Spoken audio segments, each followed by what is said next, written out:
Let's bring in Liberal Senator Dave Sharma now. Senator, it's good to catch up. Thank you very much for joining me.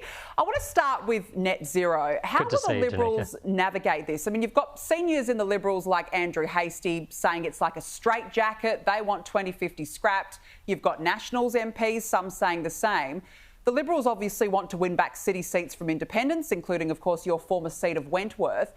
Do you want net zero 2050 revisited? Let me make this point to begin with. It was the Howard government that took us into the Kyoto Protocol, right? It was the Abbott government that signed us up to the Paris Climate Accord. It was the Morrison government that signed us up to the Glasgow annex to the UNFCCC negotiation. So, you know, Liberal or coalition governments throughout have had these debates, and it's healthy and perfectly normal that they do so. But look, to my mind, the debate we should be having with the Labor Party is not about the direction of travel. It's about how we get there. What's our energy mix going to be in the future? Should we have nuclear power in the mix? Do we need gas in the short term? And I think that's a debate that the public is genuinely interested in. But I think this sort of totemic issue of net zero has taken on a theological significance, if you like, out of all proportion to the realities we face. I think Australians are interested in what can help bring down their power prices and help us lower emissions at the same time. And that's something that we are interested in as Liberals as well. That's the sort of argument we should be having, not about something that's an international goal, which we don't know if the world will meet, which, like many international commitments, is a sort of an aspirational or a stretch target. I don't think we should become too fixated on that. And I think if we do, it will be to our detriment as a political movement. Right. I understand. I completely, perfectly understand. I mean, people do want to know how their power bills are going to be brought down. But the thing is, Senator, you've got countries now around the world pulling out. They say that they can no longer reach those targets. So why should Australia also just stand idly by when we're not a big emitter? Look, the United States has pulled out of this agreement. I'm not aware of any other countries with binding targets that have done so. New Zealand? You could argue that China and India don't have binding targets. I don't believe New Zealand has withdrawn, but I stand to be corrected there. It might be a topic of debate. But OK, I'll accept that then. But look, New Zealand's not I mean, I believe we should be a good international citizen. If the world decides this is not reachable, then of course we should reconsider our position. I don't think we should be the last country in, but I don't think we should be the first country out. No, fair enough. Look, I just want to go back on nuclear. I mean, there are moderates in the party wanting nuclear to be dumped altogether. If you don't differentiate your energy policies from Labor, how will you be able to win elections moving forward? Well, I'd say to begin with that, firstly, I think we've shown a lot more enthusiasm for gas than Labor has, and gas is a key transition fuel that if you can bring on more supplies of gas, you will bring down the price of electricity and prices or input prices for a number of industries that rely upon gas as well as that use a large amount of energy. So I think gas is a key differentiator.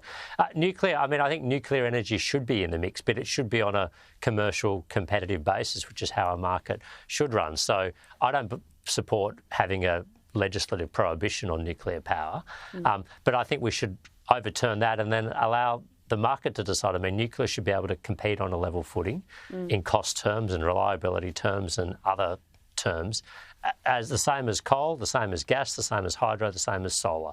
And I think if we have a level playing field like that, we can let the market and private capital determine what's the best way forward. And that's what we as Liberals should be about. Yeah. I want to talk to you about the coalition agreement that the Liberals have agreed in principle to the National Party's 4 key demands. David Littleproud was on the show last night and he really seemed to still leave the door open. This is what he said. So what I'll do is finalise the rest of the negotiations with Susan Lee. That'll be presented to the party room and the party room will make their determination whether they wish to re-enter the coalition or not in the ensuing days. Senator, it sounds by what David Littleproud said that it's not a done deal as such. I mean, is that your take? I mean, how confident are you of being able to come to an agreement? Look, I'm relatively confident that both sides, Liberals and Nationals, and obviously I can only speak with authority for my own, not on behalf of the Nationals, recognise that a coalition is in our mutual political interest, but also in the national interest. And we've, as the Liberal Party room, have certainly given our leader, Susan Lee, the full mandate to go out and close this deal, if you like, with the Nationals. Now, what the internal processes they need to go through, and what level of consultation David Littleproud needs to have with his own party members and party room, that's a matter for him, and entirely appropriately a matter for him. But I'm confident that, we recognise that we are better served being together in partnership than we are going our own ways, and ultimately that larger collective interest will prevail here. Yeah, absolutely. And as you said earlier, getting back to talking about Labor and not talking about yourselves, it's been weeks since the election, so hopefully an agreement can be met. Speaking of Susan Lee, she will elevate fresh talent into her shadow ministry with an announcement expected later this week. Will everyone be happy, Senator? I don't know, to be honest. I think Susan has shown herself to be a consultative leader who is interested in making sure that we learn and then heed the lessons from the last election, that we give younger members of Parliament and newer members of Parliament an opportunity to develop, but also show their wares and reposition ourselves.